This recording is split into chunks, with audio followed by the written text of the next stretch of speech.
আমরা গত ক্লাসে খাদ্য পুষ্টি শর্করা সম্পর্কে পড়েছি।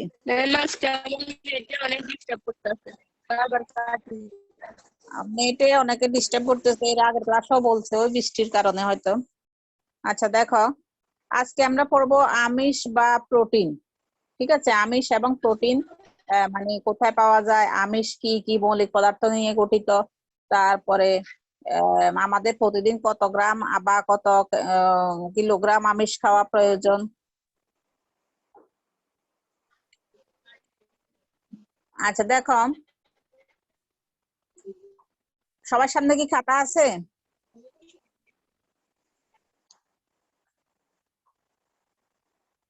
সবার সামনে কি খাতা আছে?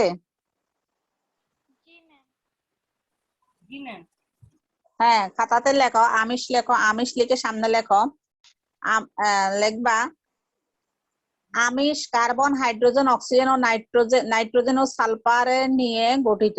লেখো আমিষ কার্বন, হাইড্রোজেন, অক্সিজেন, নাইট্রোজেন ও সালফার নিয়ে গঠিত। বুঝছো? আমিষ কার্বন, হাইড্রোজেন, অক্সিজেন, নাইট্রোজেন ও সালফার নিয়ে গঠিত। আমিষে শর্করা 16% থাকে, নাইট্রোজেন।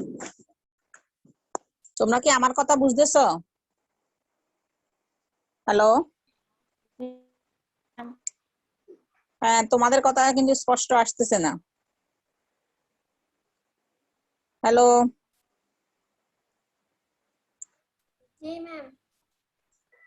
লেখো খাতায় লেখো কার্বন, হাইড্রোজেন, অক্সিজেন, নাইট্রোজেন এই 5টা মৌলিক পদার্থ নিয়ে আমিষটা গঠিত। আর আগে আমরা যখন শর্করা পড়েছি তখন সেখানে ছিল শর্করাতে ছিল কি কি, শর্করা বা শ্বেতসারে ছিল অক্সিজেন, হাইড্রোজেন আর নাইট্রোজেন, কার্বন, হাইড্রোজেন এবং অক্সিজেন, এই 3টা মৌলিক পদার্থ ছিল। আর আমিষে আছে দেখো 5টা মৌলিক পদার্থ নিয়ে গঠিত, কার্বন, হাইড্রোজেন, অক্সিজেন, নাইট্রোজেন এবং সালফার। এই 5টা মৌলিক পদার্থের নাম লেখো। লেখো কার্বন, হাইড্রোজেন, অক্সিজেন, নাইট্রোজেন ও সালফার নিয়ে আমিষ গঠিত। লিখছো? আচ্ছা, তারপরে লেখো নাইট্রোজেনে থাকে 16, আমিষে নাইট্রোজেন থাকে 16%। এই লাইনটাও লেখো, আমিষে নাইট্রোজেন থাকে 16%। আমিষে নাইট্রোজেন থাকে 16%।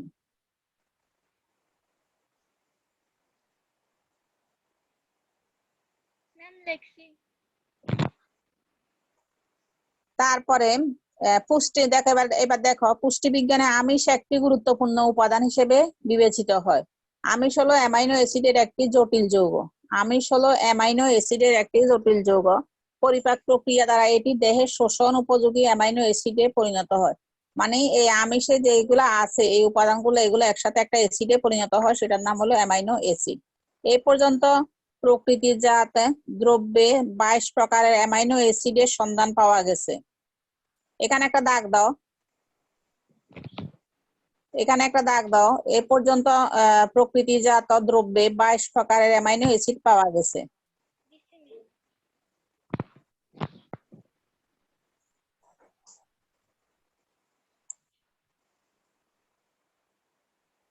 এখানে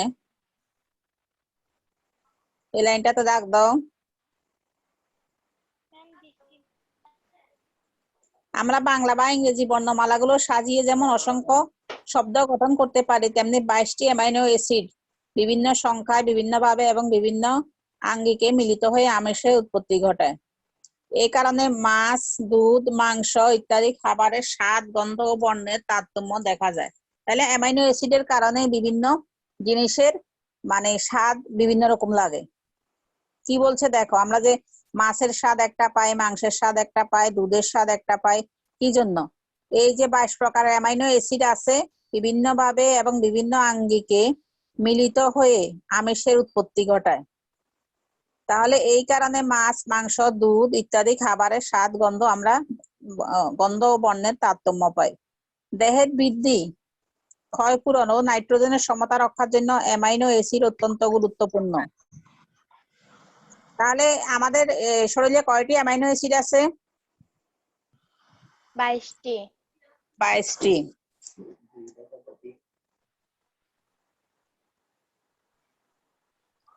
সুব্রত এর আগের ক্লাসে জয়েন করছে কিন্তু এই ক্লাসে জয়েন হয় নাই।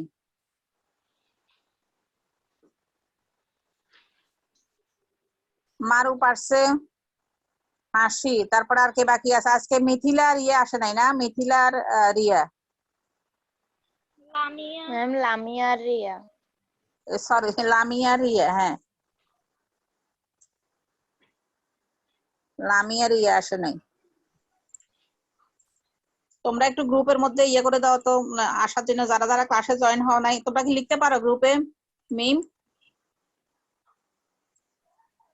মিম একটু লিখে দাও ক্লাসে জয়েন করার জন্য। আচ্ছা ম্যাম। হ্যাঁ এখন লিখে দাও, যারা ম্যাডাম আমার কথা বলবা, ম্যাডাম বলছে তাড়াতাড়ি ক্লাসে জয়েন করার জন্য।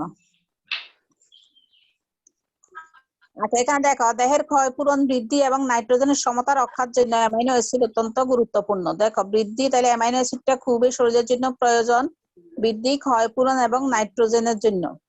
কিছু কিছু অ্যামাইনো অ্যাসিডকে অত্যাবশ্যকীয় অ্যামাইনো অ্যাসিড বলে। অত্যাবশ্যকীয় অ্যামাইনো অ্যাসিড দেহে তৈরি হয় না, খাদ্য থেকে অ্যামাইনো অ্যাসিড গুলো সংগ্রহ করতে হয়। তাই যে আমরা যে খাবার খাই সেখান থেকে কিছু অ্যামাইনো অ্যাসিড তৈরি হয়, যেগুলো আমাদের দেহের জন্য খুবই প্রয়োজন বা অত্যন্ত উপকারী। অত্যাবশ্যকীয় অ্যামাইনো অ্যাসিডের অভাব ঘটলে নানা প্রকারের উপসর্গ দেখা যায়, যেমন বমি বমি ভাব, মূত্রে জৈব অ্যাসিডের পরিমাণ বেড়ে যাওয়া, নাইট্রোজেনের ভারসাম্য বজায় না থাকা ইত্যাদি।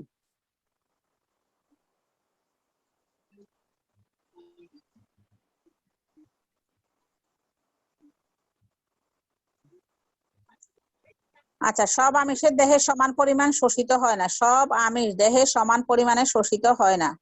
আমিষ জাতীয় খাদ্য গ্রহণ করার পরে শতকরা কত ভাগ অন্ত্র থেকে দেহে শোষিত হয়, তত ভাগকে সেই আমিষের সহজপাচ্য গুণক ধরা হয়। আচ্ছা, সহজপাচ্যতার উপর। ম্যাম সহজপাচ্য মানে কি? সহজপাচ্যতা মানে সহজে মানে হজম হয় আর কি।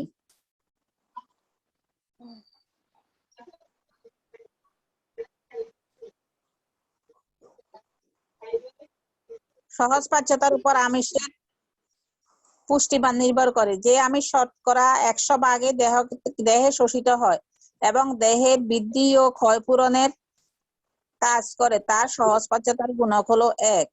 এখানে একটা হিসাব আছে, সহজে হজম হয়, সহজপাচ্য হয়, সেই হিসাবে যে আমিষ 100 ভাগে শোষিত হয় এবং দেহের বৃদ্ধি ও ক্ষয়পূরণে কাজ করে, তার সহজপাচ্যতার গুণক হলো 1। এক্ষেত্রে আমিষ গ্রহণ এবং দেহের ধারণের পরিমাণ সমান। সহজ অর্থে বলতে গেলে যতটুকু আমিষ গ্রহণ করা হয় তার সম্পূর্ণটাই দেহের বৃদ্ধি ও ক্ষয়পূরণে কাজ করে।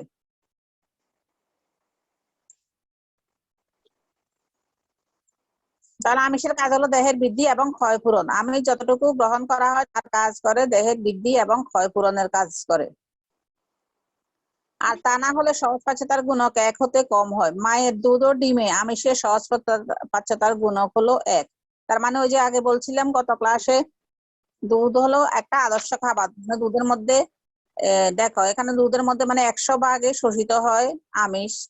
দুধ এবং ডিমে সহজপাচ্যতার গুণক হলো 1। তার মানে দুধ এবং ডিম 100 ভাগে দেহে শোষিত হয় এবং দেহের বৃদ্ধি ও ক্ষয়পূরণের কাজ করে। এই জন্য এই সহজপাচ্যতার গুণক হচ্ছে 1। এদিকে তোমাদের জন্য ইম্পর্টেন্ট যে দুধ এবং ডিমের সহজপাচ্যতার গুণক কি, কত, মানে সহজে এটা হজম হয়। 1। অন্যান্য সব আমিষের সহজপাচ্যতার গুণক 1 হতে কম হয়, মানে কিছুটা কম সহজপাচ্যতা, কিছুটা কম হজম হয়। যেমন এখানে একটা পরীক্ষা আছে, দেখো ডিমের সাদা অংশ কি কি কি কি লাগবে। দেখো আমিষের উপস্থিতি নির্ণয়, মানে কোন খাদ্যে কি আমিষের উপস্থিতি আছে এটা আমরা কিভাবে বুঝবো। তাহলে কি লাগবে দেখো, ডিমের সাদা অংশ, হামনদিস্তা, পানি, test tube, sodium hydroxide, copper sulphate. এই রাসায়নিক পদার্থগুলো লাগবে, সোডিয়াম হাইড্রোক্সাইড এবং কপার সালফেট। সামান্য পরিমাণ আমিষ জাতীয় খাদ্য ডিমের সাদা অংশ হামনদিস্তার সাহায্যে পিষে ফেলতে হবে। ভালো করে পিষে ফেলার জন্য সামান্য পরিমাণ পানি মেশাতে হবে। এবার টেস্ট টিউবে সামান্য পরিমাণ আমিষের দ্রবণ নাও। উক্ত দ্রবণে কয়েক ফোঁটা সোডিয়াম হাইড্রোক্সাইডের দ্রবণ এবং কয়েক ফোঁটা কপার সালফেট দ্রবণ মিশাও। এতে উক্ত দ্রবণে কোনো পরিবর্তন লক্ষ্য করছো কি? আমিষের দ্রবণের সাথে রাসায়নিক দ্রব্যগুলো মিশানোর পর দ্রবণটি বেগুনি রং ধারণ করবে। বুঝছো নি? হাইড্রোক্সাইড, সোডিয়াম হাইড্রোক্সাইড আর কপার সালফেট এই দুইটার যখন মানে তরল 2-3 ফোঁটা মিশাবে তখন ওই ডিমের সাদা অংশের সাথে এটা বেগুনি বর্ণ ধারণ করবে। তাহলে বোঝা যাবে যে এখানে আমিষ, এই খাদ্যের মধ্যে আমিষ আছে। আমিষের অভাবজনিত কি রোগ হয় দেখো, দেহে যদি আমিষের অভাব দেখা দেয় আমিষ জাতীয় খাদ্য, তাহলে আমিষ জাতীয় খাদ্য আছে কিসে কিসে? ডিম, দুধ, তারপরে মাছ, মাংস।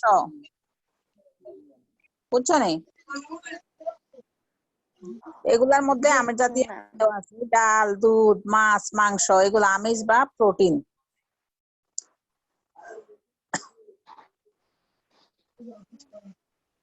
তা আমিষের অভাবজনিত রোগগুলো কি? খাদ্যে পরিমিত প্রয়োজনীয় জৈব আমিষ বা মিশ্র আমিষ না থাকলে শিশুর দেহে আমিষের অভাবজনিত সমস্যার সৃষ্টি হয়। দেহের স্বাভাবিক বৃদ্ধি ও গঠন ক্ষতিগ্রস্ত হয়। শিশু পুষ্টিহীনতায় ভুগলে দেহের বৃদ্ধি ব্যাহত হয়। শিশুদের কোয়ারশিয়কর, এখানে এই লাইনটা লেখো, আমিষের অভাবে শিশুদের কি হয়? কোয়ারশিয়কর ও মেরাসমাস রোগ দেখা দেয়। দেখো এই রোগগুলার লক্ষণ কি, মানে এই রোগগুলা যে হয়েছে, এই যে কোয়ারশিয়কর রোগ আর মেরাসমাস রোগের মানে কি? শিশুদের খাওয়ায় অরুচি হয়, পেশি শীর্ণ ও দুর্বল হতে থাকে, চামড়া এবং চুলের মসৃণতা রং নষ্ট হয়, ডায়রিয়া রোগ হয়, শরীরে পানি আসে, পেট বড় হয়। অনেক বাচ্চা আছে না, পেট বড় হয়ে যায়, ঘন ঘন ডায়রিয়া হয়, আবার অনেক সময় শরীর ফুলে যায়, আবার অনেক সময় আবার দুর্বল হয়ে যায়, হাত পা গুলো অনেক ক্ষীণ হয়ে যায়, দুর্বল হয়ে যায়, আবার অনেক সময় খাইতে চায় না। এই রোগটা হলো কি? কোয়ারশিয়কর রোগের লক্ষণ। উপযুক্ত চিকিৎসা দ্বারা এই রোগ নিরাময় হলেও দেহে মানসিক স্থবিরতা আসে। কোয়ারশিয়কর রোগ মারাত্মক হলে শিশুর মৃত্যু হতে পারে। তাহলে কিসের অভাবে এই রোগটা হয়? কিসের অভাবে এই রোগটা হয়? আমিষের অভাবে। আমিষের অভাবে। কোন কোন খাদ্যে আমিষ পাই? ডিম, দুধ, মাছ, মাংস, ডাল।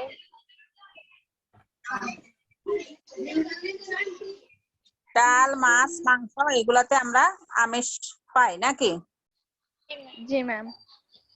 দুধ, ডিম।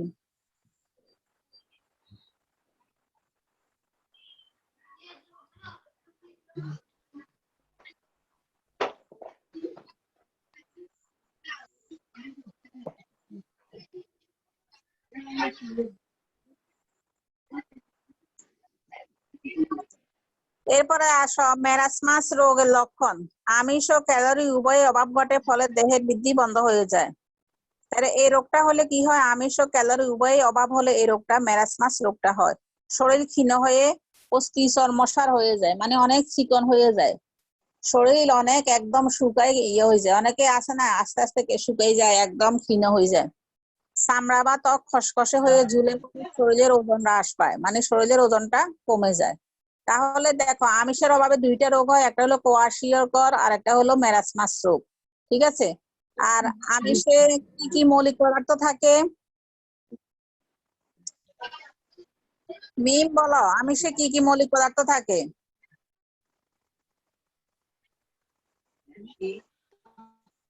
ম্যাডাম আমি বলতেছি।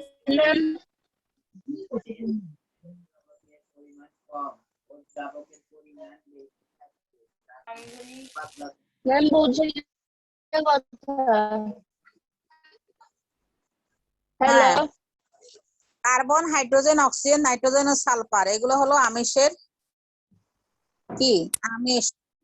এগুলা হলো আমিষ গঠিত।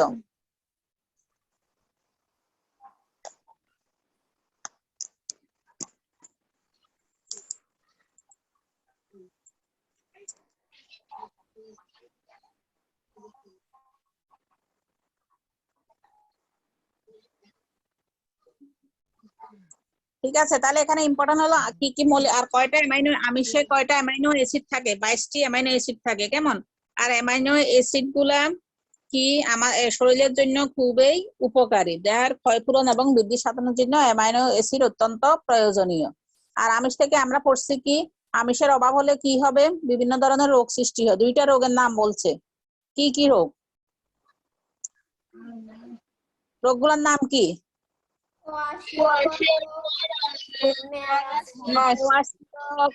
কর আর একটা হলো মেরাসমাস রোগ।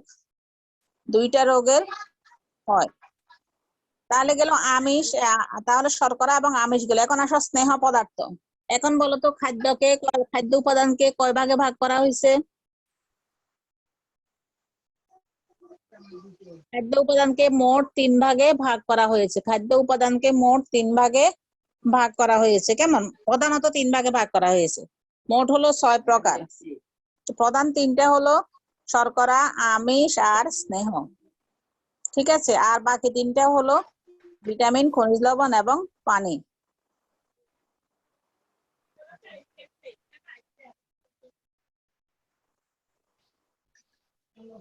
স্নেহ পদার্থ হলো একে শক্তি উৎপাদনকারী উপাদান বলা হয়। স্নেহ পদার্থে কার্বন, হাইড্রোজেন ও অক্সিজেনের পরিমাণ বেশি থাকে।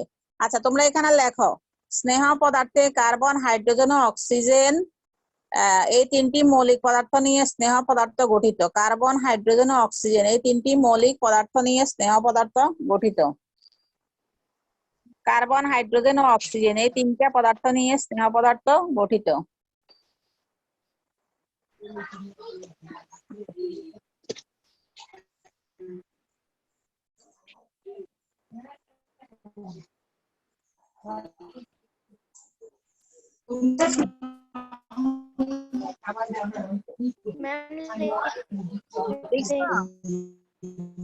হ্যালো, লিখছো?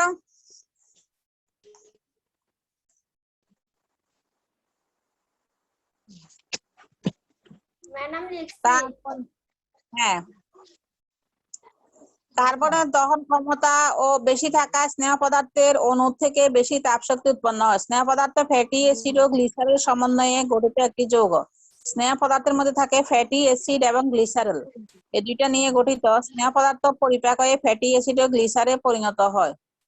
ফ্যাটি অ্যাসিড ও গ্লিসারল ক্ষুদ্রান্তের বিলাইয়ের ভিতরে অবস্থিত লসিকা নালীর মাধ্যমে শোষিত হয়। আচ্ছা, এখানে ক্ষুদ্রান্ত আছে, বৃহদান্ত আছে, পরিপাক তন্ত্র, মানে এই কথাগুলো আছে পরিপাক তন্ত্রে। এখানে তোমাদের ওই যে পরিপাকের একটা অধ্যায় আছে, ওখানে তোমরা পাইবা ক্ষুদ্রান্ত কি, বৃহদান্ত কি।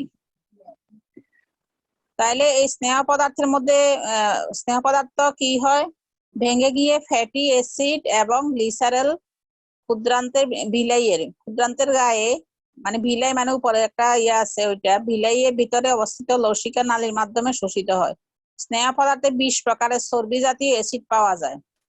এখানে লেখো, এখানে তোমরা এই লাইনটা লেখো, স্নেহ পদার্থে 20 প্রকার চর্বি জাতীয় অ্যাসিড পাওয়া যায়।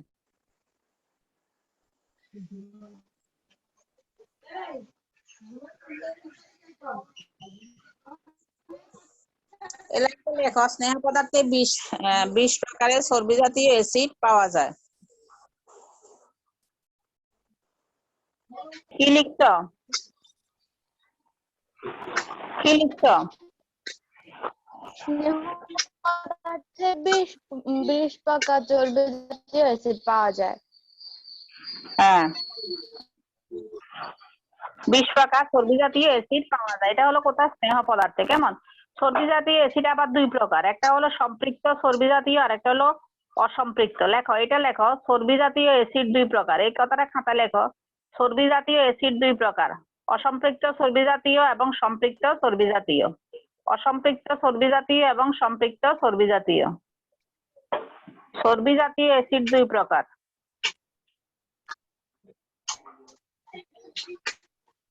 সম্পৃক্ত এবং অসম্পৃক্ত। এটা লিখে রাখো।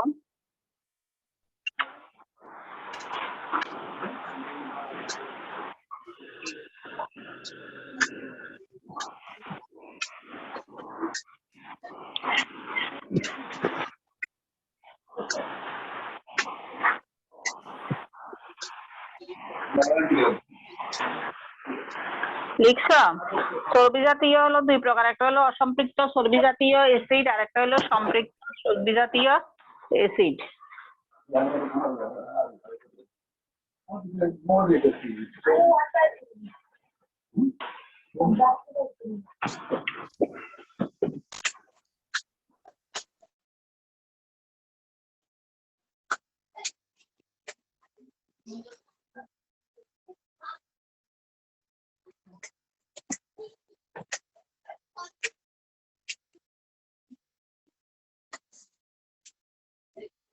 হ্যাঁ ম্যাম লিখছি। আচ্ছা ঠিক আছে, তাহলে চর্বি জাতীয় অ্যাসিড হলো দুই প্রকার, একটা হলো অসম্পৃক্ত, একটা হলো সম্পৃক্ত। কেমন? দেহে যকৃতের হ্যাঁ, মধ্যে অ্যাসিড তৈরি হয়। যকৃৎ দেহে, যকৃৎ হলো গ্রন্থি, যকৃতের মধ্যে চর্বি জাতীয় অ্যাসিড তৈরি হয়। তবে যকৃতের চর্বি জাতীয় অ্যাসিড তৈরির ক্ষমতা অত্যন্ত কম। যকৃৎ মানে হলো আমি বলি যেটাকে আমরা তোমরা যেটাকে কলিজা বলো আর কি, কলিজা বলি না আমরা, ওইটা জি ওটা ম্যাম। হলো একটা সবথেকে বড় গ্রন্থি হলো যকৃৎ। মানব দেহে সবথেকে বড় গ্রন্থি হলো যকৃৎ। ওই যকৃতের মধ্যে চর্বি জাতীয় অ্যাসিড তৈরি হয়, তবে যকৃতের চর্বি জাতীয় অ্যাসিড তৈরির ক্ষমতা অত্যন্ত কম। অন্যদিকে কিছু কিছু চর্বি জাতীয় অ্যাসিড আছে যা দেহের জন্য অত্যাবশ্যক।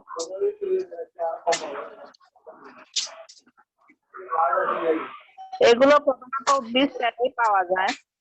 উদ্ভিদ যে তেল আমরা যেমন ওই যে সরিষার তেল, তারপরে সয়াবিন তেল, সূর্যমুখী তেল, এখানে এই চর্বিগুলা পাওয়া যায়। খাদ্যের স্নেহ পদার্থের পরিমাণ দ্বারা এর উপকারিতা যাচাই করা যায় না। যে স্নেহ জাতীয় খাদ্যে অসম্পৃক্ত চর্বি জাতীয় অ্যাসিড বেশি থাকে তা বেশি উপকারী।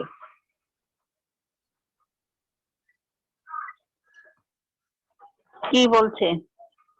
যে স্নেহ জাতীয় খাদ্যে অসম্পৃক্ত চর্বি জাতীয় অ্যাসিড বেশি থাকে তা হলো বেশি উপকারী। যেমন জৈব যে তেলগুলা বলছে, যেমন সয়াবিন তেল, সূর্যমুখী তেল, তিলের তেল, ভুট্টার তেল ইত্যাদি, এগুলো হলো শরীরের জন্য উপকারী। এসব তেল দিয়ে তৈরি খাবার উৎকৃষ্টতর স্নেহ জাতীয় খাদ্যের অন্তর্ভুক্ত।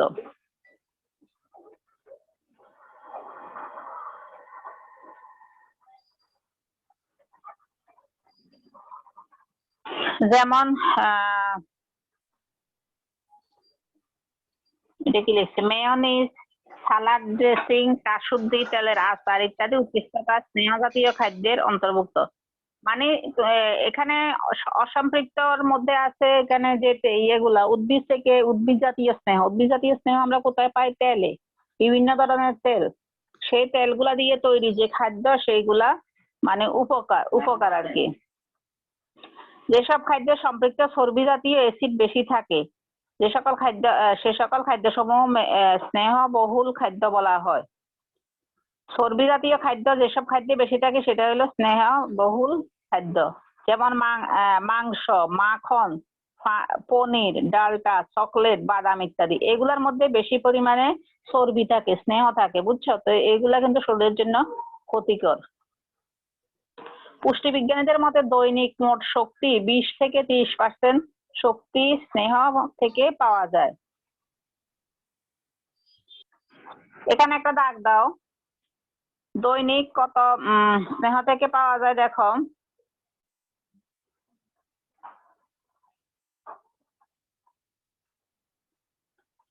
এখানে এই যে এখানে একটা দাগ দাও।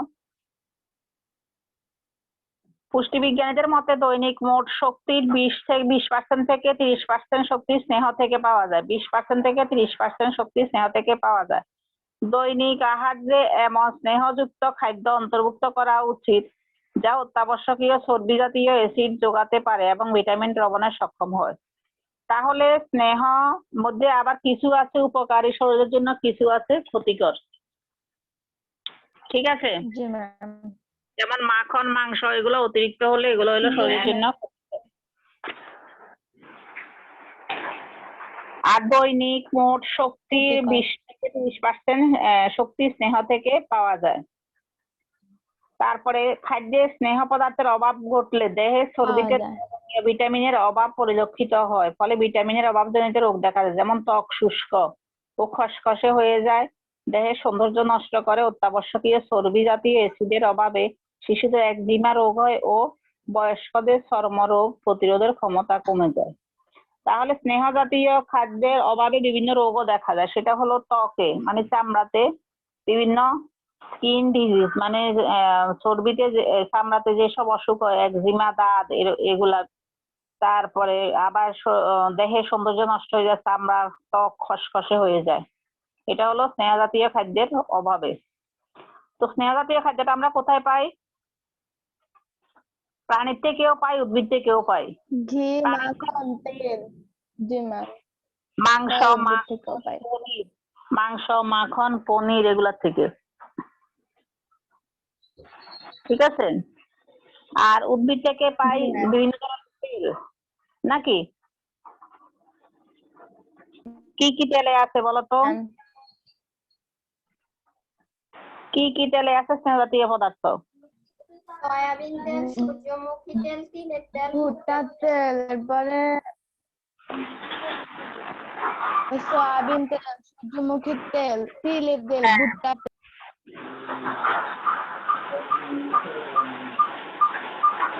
হ্যাঁ ঠিক আছে এগুলা।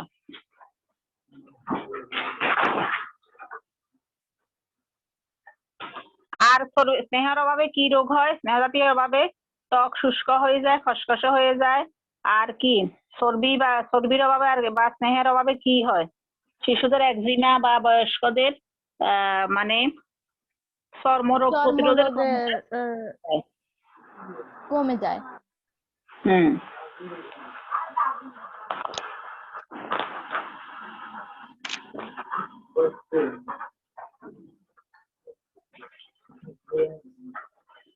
তাহলে গেল প্রধান তিনটি উপাদান। শর্করা, প্রথমে কি গেল? প্রথমে গেল কি?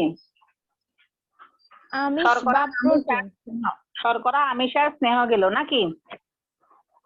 এই তেল, মাখন, দেখো এগুলোর মধ্যে চর্বি জাতীয় খাদ্য আছে, দেখছেন এখানে তেল আছে, মাখন আছে, এগুলোর মধ্যে চর্বি জাতীয় খাবার আছে। আবার অতিরিক্ত চর্বি জাতীয় খাদ্য খেলেও কিন্তু শরীর মোটা হয়ে যায়, মানে চর্বি বেড়ে যায়। আপনারা বলেন না চর্বি বেড়ে গেছে মানে মোটা হয়ে যায়। জি ম্যাম।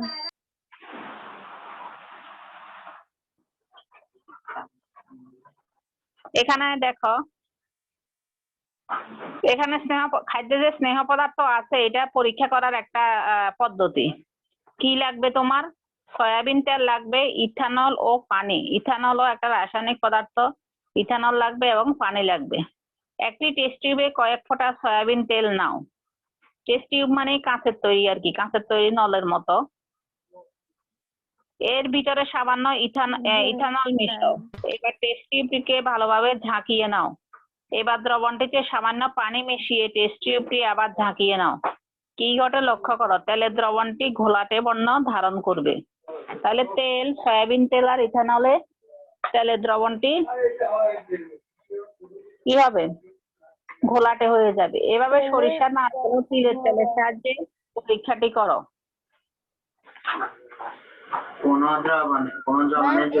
এটা কি তেল? কোনটা? থাকে ওই অসম্পূর্ণ। কোনটার কথা বলছো? ম্যাম ওই যে ইথানল। না না, এটা ইথানল হলো তেল না, এটা হলো রাসায়নিক একটা পদার্থ। তেল তো তেল দিছে, সয়াবিন তেল।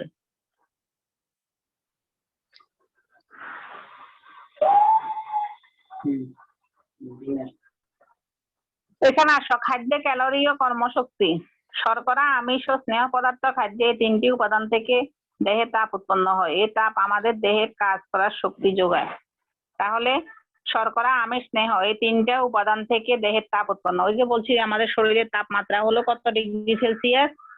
স্বাভাবিক তাপমাত্রা 98 ডিগ্রি সেলসিয়াস। হ্যাঁ, 98 উপরে উঠলেও আমরা বলি যে শরীরের তাপমাত্রা বেড়ে গেছে, জ্বর। আবার নিচে নামলেও সমস্যা, উপরে উঠলেও সমস্যা।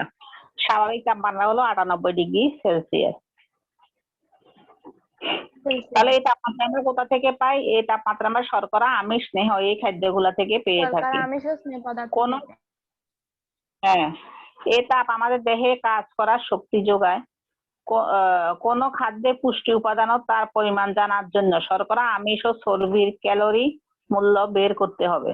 কি বলছে? কোন খাদ্যে পুষ্টি উপাদান ও তার পরিমাণ জানার জন্য শর্করা, আমিষ ও চর্বির ক্যালোরি মূল্য বের করতে হবে। এই ক্ষেত্রে ভিটামিন, খনিজ লবণ ও পানির ক্যালোরি মূল্য শূন্য ধরে হিসেবে করতে হবে। মানে ক্যালোরি নির্ণয় করার একটা পদ্ধতি আছে। এখানে দেখো, আমাদের দেহে 1 গ্রাম শর্করা থেকে 4 কিলো ক্যালোরি। 1 গ্রাম শর্করায় 1 গ্রাম আমিষে থাকে 4 কিলো ক্যালোরি। দেখো, কিলো ক্যালোরি একটা শক্তির হিসাব আর কি।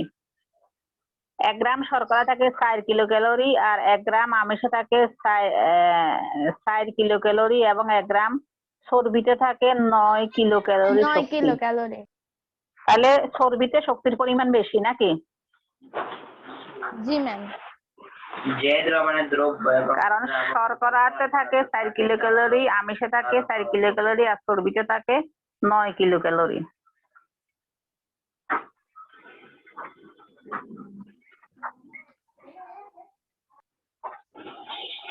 ঠিক আছে, এটা হলো একটা হিসাব। মানে আমাদের দেহে দৈনিক এভাবে থাকে, গ্রাম হিসেবে থাকে। 1 গ্রাম শর্করাতে থাকে 4 কিলো ক্যালোরি। এটা কিন্তু অবজেক্টিভের জন্য ইম্পর্টেন্ট। 1 গ্রাম আমিষে থাকে 4 কিলো ক্যালোরি শক্তি, এবং 1 গ্রাম চর্বিতে থাকে 9 কিলো ক্যালোরি শক্তি। আমাদের দেহের ভিতরে খাদ্য পরিপাক, শ্বসন, রক্ত সংবহন ইত্যাদি কার্যক্রম বিপাক ক্রিয়ার অন্তর্গত। পরিপাক, শ্বসন এবং রক্ত সংবহন ইত্যাদি কার্যক্রম বিপাক ক্রিয়া অন্তর্গত। বিপাক ক্রিয়া চালানোর জন্য যে শক্তি প্রয়োজন তাকে মৌল বিপাক বলে। ম্যাম বিপাক ক্রিয়া মানে কি? এই তো শোনো, আমি বলতেছি। মানে আমাদের দেহের ভিতরে খাদ্য পরিপাক তো বুঝো, মানে হজম হওয়া আর কি। শ্বসন মানে এটাকে ভেঙে বিভিন্ন শক্তি উৎপন্ন করা। তারপরে রক্ত সংবহন, মানে এই শক্তিটা বিভিন্ন রক্তের মধ্য দিয়ে বিভিন্ন সংবহন, বিভিন্ন কোষে চলে যায় ইত্যাদি কার্যক্রম বিপাক ক্রিয়ার অন্তর্গত। বিপাক মানে হলো খাদ্যকে ভেঙে যে হজম করার যে প্রক্রিয়াটা, সেটা আমরা যে খাবার খাই সেটা ভেঙে হজম হওয়ার যে একটা প্রক্রিয়া, এটা ওই পরিপাক তন্ত্রের মাধ্যমে হয়ে থাকে।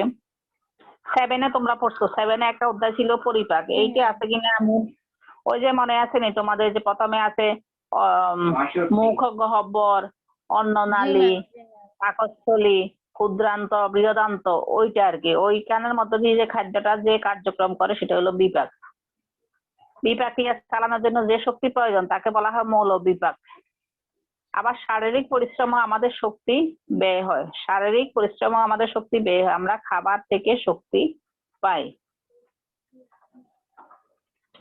ঠিক আছে, আমরা খাবার থেকে শক্তি পাই। আর আমাদের একটু পরে আবার ক্লাস শেষ হয়ে যাবে, তখন আবার সাথে সাথে তোমরা ঢুকিও, কেমন? ঠিক আছে ম্যাম।